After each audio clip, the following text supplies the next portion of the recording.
Hey guys, this is JP California here for the North End Podcast, and I'm just getting at you guys. You guys might notice we're lacking some of the great build up, some of the intro video, all of the above, and that is because the amazing, the very talented, the special, the one of the kind, Paul Forrest decided to take a day off. How dare he? Actually, he's taking a few days off. He's on vacation.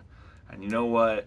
I'm totally cool with guys taking a vacation to go be with their family and go do their own thing and whatever. So you know what? I'm still popping this out for my Villa followers or the North Enders, because you know what? You guys need the content. We want to keep providing it for you guys. So here is an unedited, unfixed, raw version of the 5 things we learned about Aston Villa with their game today against Crystal Palace.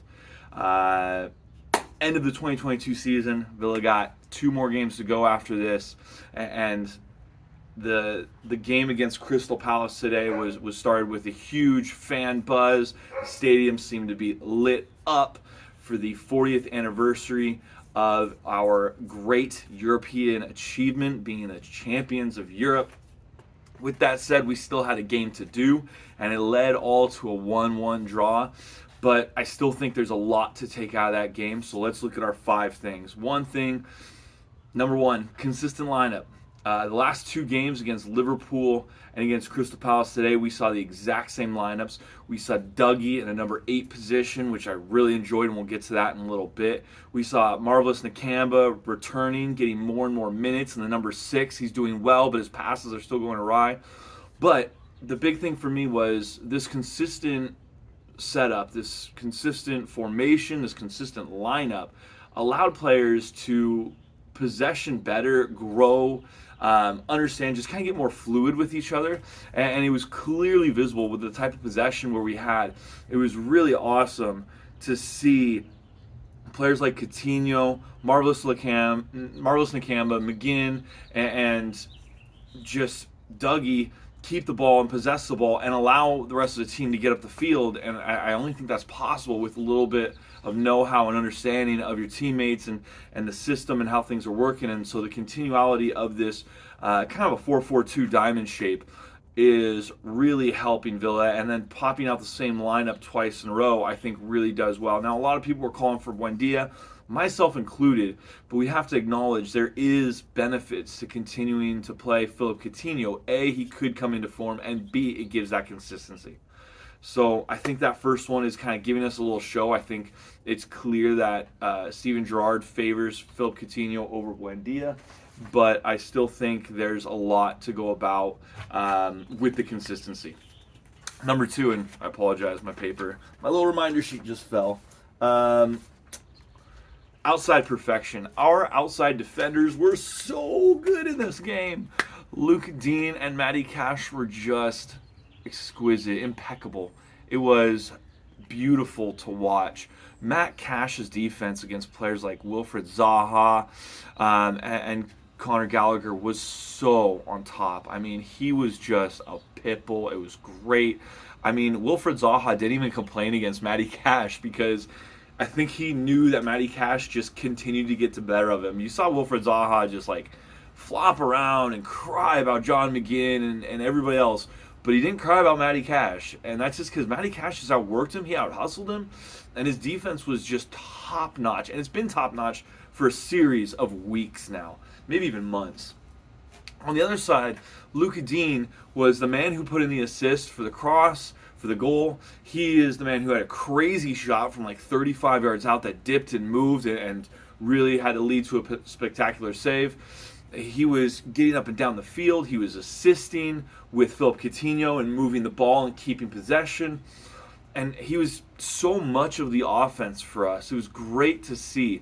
And while some people said when he was injured that Matt Target was a better player because he hadn't been injured in a long time, I think it's clear that Luka Dean is not one step above Matt Target. He's 2 or 3 steps above Matt Target in possession of a ball. He also is top notch on his positioning when he doesn't have a ball. So those guys were lights out for me. They were the top performers for Villa. And a lot of people want to give it to Oli Watkins because of his work rate and what he did and the goal. And yes, I agree. But I thought Matt Cash and Luka Dean were just phenomenal today. So it's great to see two outside defenders for Villa being top of their game, because when has that really happened for us since like lockdown, where Target was actually playing out of his skin good and Matty Cash had his ups and downs a little bit, and Matty Cash at the beginning of his Villa career was kind of sporadic all over the place, but he has hit consistency and is just knocking it out with Steven Gerrard as his leader. Number 3, Coutinho's new contract. What did we learn about Coutinho today? Well, his new contract was completely worth it. $17.5 million, way down from the 34. What a steal. Apparently, he dropped his wages 70%. He was at 400 or 450 at Barcelona, and he's all the way back down now to about 125, 150 with Ings. So he played well. Some people have been really bashing him, thinking he's just not at it. You don't have to get goals and assists to be a top-level number 10. For me, the crazy thing that I love to see is he keeps dropping a little deep to get the ball from Dougie, McGinn, and Marvelous, and then as the other players move up the field as a team, the center mids are keeping the ball, rotating it, making triangles, and just not losing possession while the whole team moves up as a whole. And that to me is super important. That's a big part of our progression, is keeping possession, which leads to a goal. Not just doing counterattack goals, not just doing long balls, but something more than that. And I can only harp back to last year's, I think it was a 3-1 win against Arsenal, where we kept the ball for about 20 passes before Ross Barkley slipped in, Jack Grealish, who slipped it across for Oli Watkins, who I think scored. And it was just beautiful. And I can't wait to see one or two of those goals next season, when we possess the ball, build it up, and then create an amazing goal. Number 4, Watkins transfer speculation, whatever you want to call it, it's over. It's done. Don't read the news now clips about Oli Watkins. Don't even open them. It's not worth your time. Don't wonder, should we sell him for $50 million? He ain't going nowhere, and he showed that in the celebration. The TV cameras clipped away right when he started celebrating, and he goes like, I'm staying here. He's not leaving. He doesn't want to leave Villa. It was earlier in the season when he was having a goal drought. When he finally got the goal, he said, believe in me, believe in me. And to me, I think he's bought in. I think he's settled. I think he's happy at Villa. I think he sees the season, and I think he's reaching to become a 20-goal scorer season with Aston Villa. And for me, that goal celebration, it's over. He's not going to Arsenal. He's not going to West Ham. He's not going nowhere. He signed a new contract recently. He's staying put at Aston Villa. So Oli Watkins, you keep banging him in, and the fans will keep supporting you. And number 5, Douglas Luiz. We have a big problem with that, and that is he's playing freaking good. He's playing out of his skin good in that number 8 position.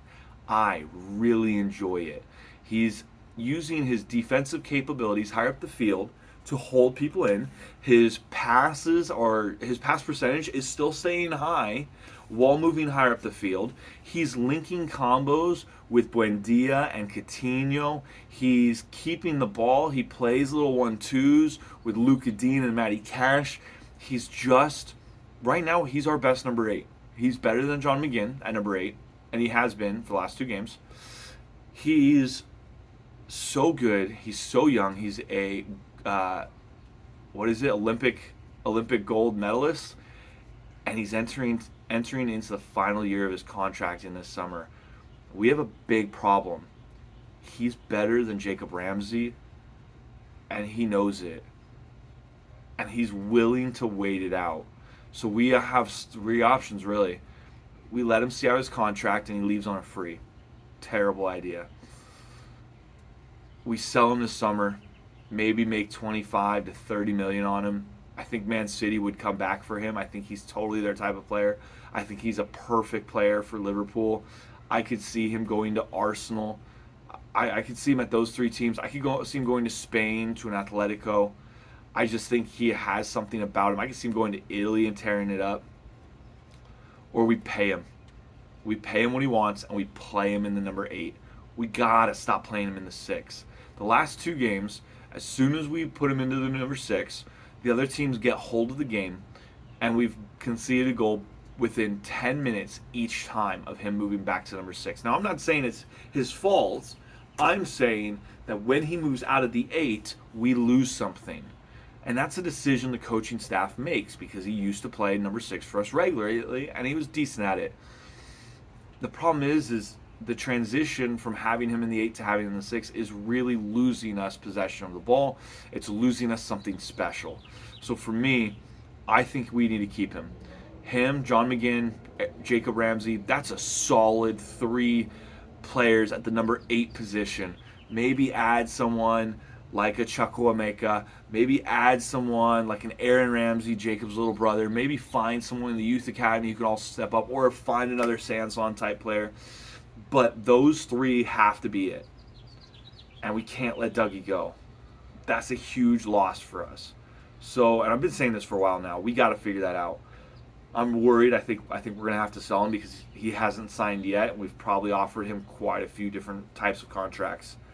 So we'll see what happens. But those are the 5 things we learned.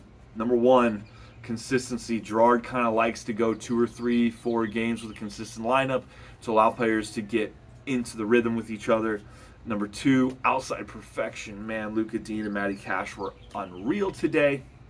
Number 3, Coutinho's new contract and how he plays on the team is just looking really good. I'm really happy for him. 4, stop opening those Watkins transfer crap. It fuels it. He's not going anywhere, and he showed it. And I'm happy about that because he's our future. And number 5, Douglas Luiz conundrum. Got to figure it out. So Villa fans, North Enders, give us a like, subscribe, click all that shit down below. Keyboard warrior it up. Make some comments. Tell me I'm a fool. Tell me I'm right. But this is JP California on this beautiful Sunday afternoon, late Sunday afternoon, getting at you guys. Have a great one. Peace.